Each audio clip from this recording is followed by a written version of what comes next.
Hey everybody, Captain B-Nard here, and today I want to talk to you guys about Pokemon Ultra Sun and Ultra Moon, the latest installation in the Pokemon video game series. The game came out about 2 weeks ago. I did get it on release date like I said I would. I have played it extensively and beat it, so I'd like to share my opinion about the game with all of you. So obviously not going to be a ton to talk about here because this game is not a whole lot different from the original Sun and Moon, which I did already review about a year ago when that game came out. But there are a few key differences that I do want to touch on. So the first thing I want to talk about is reception. So this game got pretty much the same rating by online review sites as the original Sun and Moon, just a little bit lower, if not the same by most of the popular ones. But the fan reception has not been quite the same. There has been, in my opinion, quite a bit more negative fan reception about this game. And I would like to say, as a fan, I thought this game was very good. Granted, it wasn't a whole lot different from the original Sun and Moon, but it wasn't supposed to be, obviously, by design.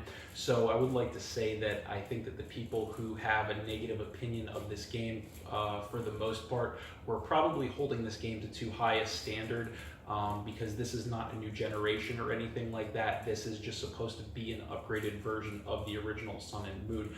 Much like in Gen 2 we got Crystal, Gen 3 we got Emerald, and Gen 4 we got Platinum. Those games were not terribly different from their predecessors because it wasn't a new generation. It was just really an upgraded version of the old game. So that's why I can't hold this game to a higher standard than I do. And I think that this game did deliver pretty much everything that it was supposed to deliver and everything that it promised. So we got some new content. Some of it was kind of tedious, some of it was kind of fun.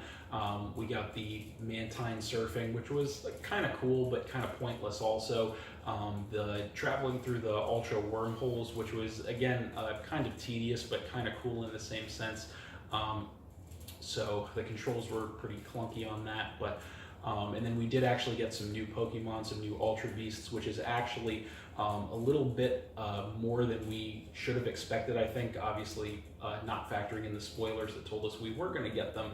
But if you look at the predecessors to this game, so this game is basically what Crystal was to Gold and Silver, you know, what Emerald was to Ruby and Sapphire, what Platinum was to Diamond and Pearl. So if you look at those relationships and how much more new content those games delivered versus Ultra Sun and Ultra Moon as opposed to the original Sun and Moon, I actually think that we did get a little bit more than we could have got from this game. Because in those games, yeah, we got alternate forms and stuff like that, but we didn't actually get brand new Pokemon aside from event legendaries. So in this game we actually got a handful of brand new Pokemon Ultra Beasts, so most of which were pretty cool, I think.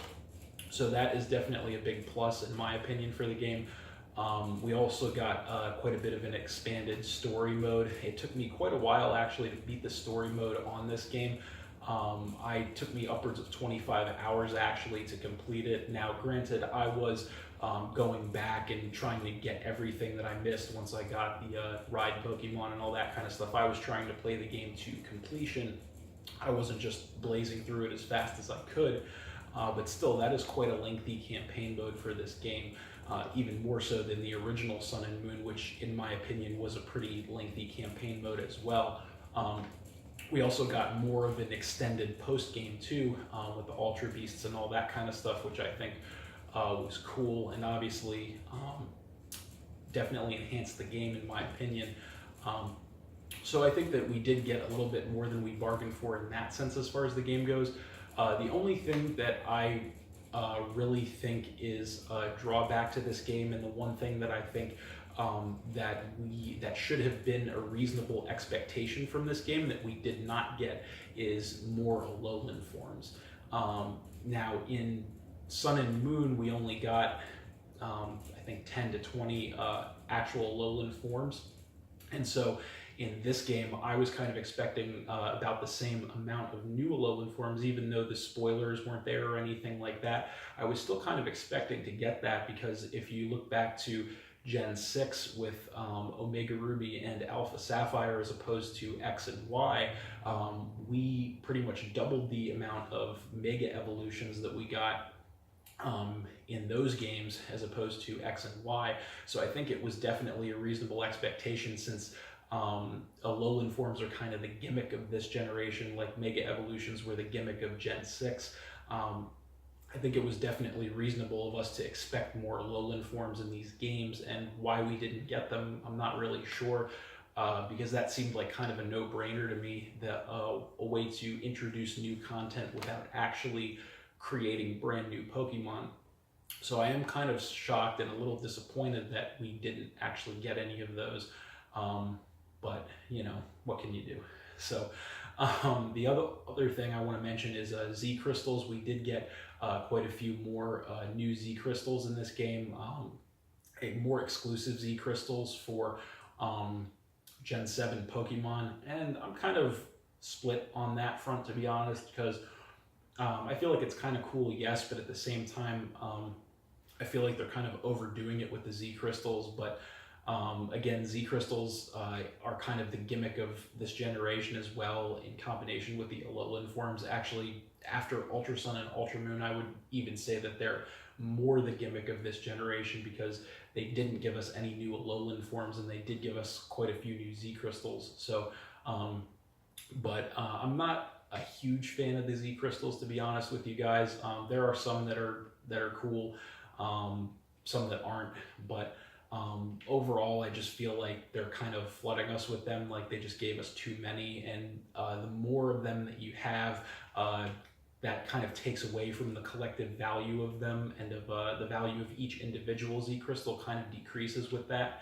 So that is something that I could have done without, but overall, I would say that this game was very good. I did enjoy the original Sun and Moon a lot, so I did enjoy playing through it once again with the enhanced story mode, new twists and turns, that kind of thing. Overall, positive reaction to the game from me. I think it did deliver what it promised. It didn't really over deliver, but I wouldn't say that it under delivered either. So I did enjoy it, and that's pretty much it for the review, guys. So at this point, going to be going back to Wi-Fi battles. I'm excited about that. I have new teams ready to go, so when I come to you guys next time, I'm going to be starting up the Ultra Sun and Ultra Moon Wi-Fi battle series. So thanks for watching again, everybody. Hope you all enjoyed. Please hit that like button, leave a comment, and or subscribe if you did enjoy, and stay tuned for more new videos in the future. So that's it, and we'll see you next time.